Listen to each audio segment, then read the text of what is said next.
This is the S&P 500 one-day reading for August 8th, 2022.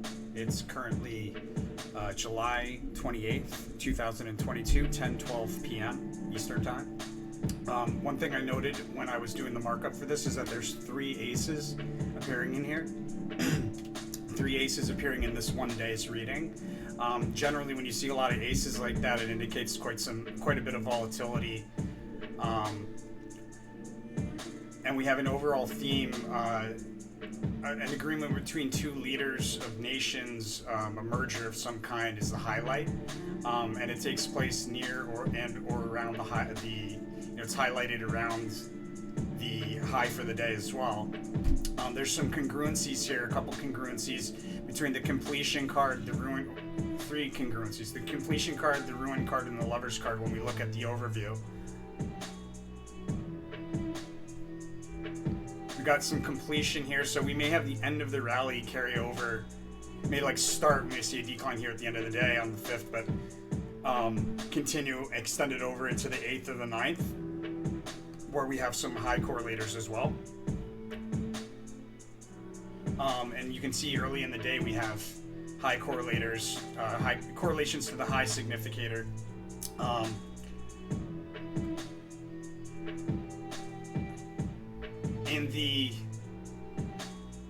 Before I get to that, so the behavior around the high is going to be sideways rotation, increasing in bullish. It's going to be sideways rotation along support. Let's leave it at that. And it's like we're attempting to reach support.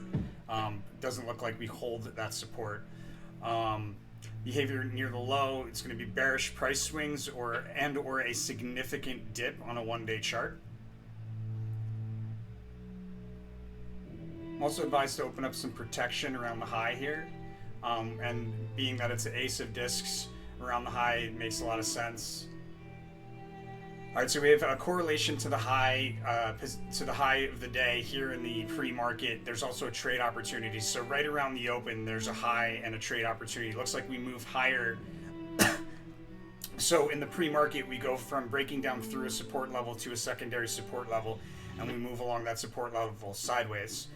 At the open, we have a big move to the upside. It'll stand out on a one-day chart. We meet an important resistance level, and we stay capped by that resistance level.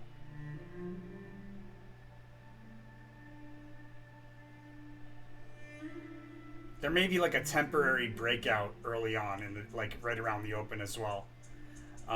But around the 10 to 11 o'clock hour-ish, we have a day's low, our first day's low, I should say, and there's a fast sudden move higher, marking the end of a period of decline there. Then we have another correlation to the day's high here between roughly 11 and 12.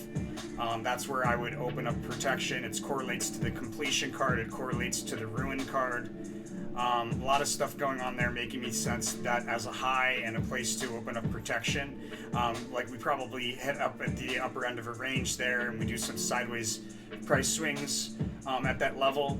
Possibly have a fast sudden move higher, marking the end of a period of sideways rotation around 1-ish to 2-ish, the early afternoon. And there's a lot of movement there. And it looks like if I wanted to make a day trade off of the high, like a bearish trade off of the high, there might even be an opportunity there to cash in either around 1 to 2 or at the end of the day for a day trade. So we're bound by a range, the edge of a range is highlighted around 2 to 3, and then we have a notable decline into the close at the end of the day, and into the close, and that also offers an opportunity to open up a long position in the midst of that decline. So what I mean by congruency is when we look at the overview for the month, we have the lovers card here for the 9th. We have the lovers card appear here on the 8th as a theme card, so we're roughly right around there, and those are correlations to the upper end of the month of August, the upper end of the range for the month of August, the highs of the month, if you will.